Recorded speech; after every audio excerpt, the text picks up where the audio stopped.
Hey guys, it's Kyle. We made pizza chicken last night, and actually my daughter did. She's 9, and it was about 8:30. We were just sitting around. We're like, we haven't eaten, didn't figure out what to do for dinner, and we were just kind of, not sure what we wanted to do. We have a problem of not planning our meals very well, so we just happen to have thawed out chicken, pizza sauce, some mozzarella cheese, and some different spices from our spice cabinet. So I just said, hey, Google it, put those in and see if you can come up with a recipe. So one of the things that came up was pizza chicken. The only thing we didn't have was pepperoni. So what we did is we put all this stuff together. It took about 5 to 10 minutes of prep time, about 35 minutes of cook time, and we were eating dinner. So check it out. Today we'll be making pizza chicken.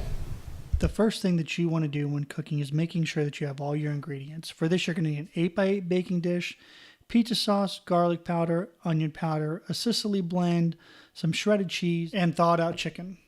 You're going to take your chicken out after you wash your hands, and I usually recommend rinsing the chicken as well.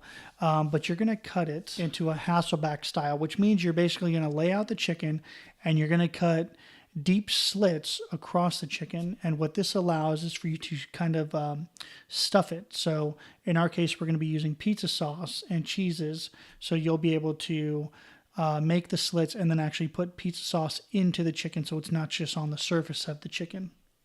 So once you've cut your chicken, you're going to take your 8x8 baking dish and you're going to take your pizza sauce, and you're going to just kind of put a thin layer of pizza sauce around the bottom of it. It could be a cup, it could be 2 cups. It really just depends on what dish you're using, but we used an 8x8. So you're going to spread your pizza sauce around the bottom, and this is just going to kind of give something for your chicken to marinate in while it's cooking. You may have to adjust the recipe for your family. We just happen to use about 3 pounds of chicken, which is 2 breasts, and then we use a small 8x8 pan. But obviously, if you have more people to feed, you're going to need more chicken, more sauce, and you can obviously adjust accordingly. Once you have your chicken in the dish, you're going to cover it with about another cup of tomato sauce or pizza sauce. And then we like to use a brush and kind of brush it around rather than a spoon. A brush kind of allows you to get in all the different little areas and push it into the chicken and stuff like that. So it just takes a few minutes to do that. Once it's all brushed in, you can put on your garlic powder, onion powder, your Sicilian blend. You can also use an Italian blend. It really just depends on your particular tastes. And it does say you can use salt and pepper, but depending on the different spices you already use, like a blend, it may already have it inside that blend. Once it's seasoned, we're going to put it in the oven at 350 degrees for about 25 minutes. Since you have about 25 minutes left, this gives you a couple of options. You can either sit around and do nothing, or you can clean up your workspace. You can even start side dishes if you need other things to go along with it. In our case today, we're going to have green beans. We usually like to have fresh green beans. They took a little bit longer, and it was like 8 o'clock at night, so we didn't get around to eating today. But our green beans, we also like to add garlic powder and a little bit of onion salt to them. Oddly enough, it's the only way I can get my toddlers to eat this stuff, so they just don't like them plain. But we added that in there, and we just put it on low so that it doesn't take as long, it doesn't cook as quickly, and it'll be ready by the time our main dish is done in about 30 minutes. So when the timer first goes off, now is when we'll put a third to a half cup of cheese on it, and if you're adding pepperoni to your chicken pizza, that is when you would add it to the recipe as well, and then we're going to put it back in the oven for about 10 more minutes. 10 minutes should be long enough just to melt the cheese to a good consistency and warm up the pepperonis as well.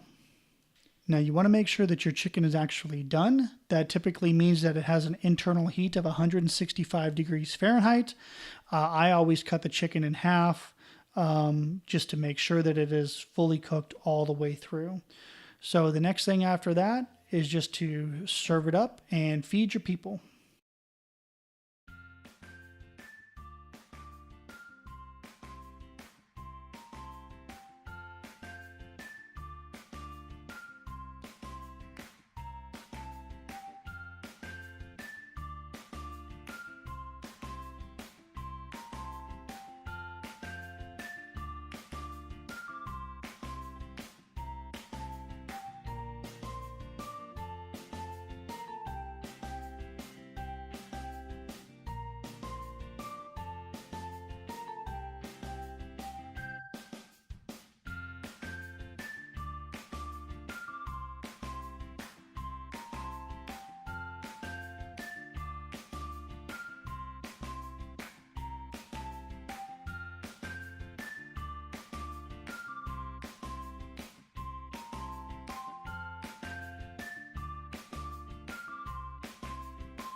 As always, everybody, make sure that you like, subscribe, comment, and share. Have a great day.